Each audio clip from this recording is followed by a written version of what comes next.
মার্কিন যুক্তরাষ্ট্রের পর এবার সুইজারল্যান্ডের সহযোগিতা বন্ধ হলো বাংলাদেশের জন্য। কোন কারণে বন্ধ হলো এই সহযোগিতা, আর এই সহযোগিতা বন্ধে বাংলাদেশে কি প্রভাব পড়বে?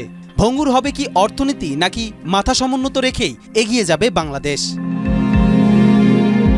বাংলাদেশ, আলবেনিয়া ও জাম্বিয়া এই তিন দেশের জন্য উন্নয়ন সহযোগিতা বন্ধ করতে যাচ্ছে সুইজারল্যান্ড সরকার।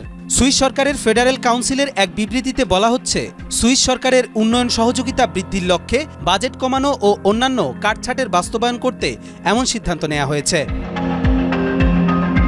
সুইজারল্যান্ডের পররাষ্ট্র দপ্তরের একজন মুখপাত্র পিয়ের আলা এল্টসিঙ্গার লিখিত এক বক্তব্যে বিবিসিকে জানিয়েছে, আগামী 4 বছরের মধ্যে দ্বিপাক্ষিক সহযোগিতা কর্মসূচি ধাপে ধাপে বন্ধ করা হবে এবং 2028 সালের শেষে বাংলাদেশ আর সুইস উন্নয়ন সহযোগিতার অগ্রাধিকার প্রাপ্ত দেশ থাকবে না। এমন সিদ্ধান্তে বাংলাদেশের জন্য বিরূপ প্রভাব পড়তে পারে বলে বিশ্লেষকরা আশঙ্কা করছেন। বাংলাদেশ সুইস অর্থায়নের দিক দিয়ে একদম শীর্ষে না হলেও মোটামুটি শীর্ষ পর্যায়ের 15 দেশের একটি বলা যায়।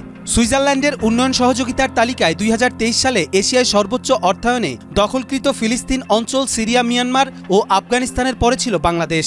তবে বাংলাদেশে মানবিক সহায়তা ও বিশেষ কিছু লক্ষ্যভিত্তিক কর্মসূচি যেমন রোহিঙ্গা শরণার্থী সহায়তা, জলবায়ু ঝুঁকি হ্রাসের মাধ্যমে সহায়তা অব্যাহত রাখবে, যাতে বিভিন্ন সংকট মোকাবেলা করা যায়। বাংলাদেশ সুইজারল্যান্ড সম্পর্ক নিয়ে সুইজারল্যান্ডের পররাষ্ট্র দপ্তরের ওয়েবসাইটে বলা হয়েছে, বাণিজ্য ছাড়াও বাংলাদেশ টেকসই অর্থনৈতিক ও সামাজিক উন্নয়ন নিশ্চিত করতে বিভিন্ন ধরনের উন্নয়ন কর্মসূচি পরিচালনা করে দেশটি। বাংলাদেশের অর্থনৈতিক প্রবৃদ্ধি, সামাজিক উন্নয়ন, রোহিঙ্গা সংকট, দুর্যোগ ও জলবায়ু সংকট মোকাবেলা ও গণতান্ত্রিক শাসন ব্যবস্থা শক্তিশালী করার মতো অনেক ক্ষেত্রেই কাজ করছে সুইজারল্যান্ড। কবির চৌধুরী, জয়, মাই টিভি।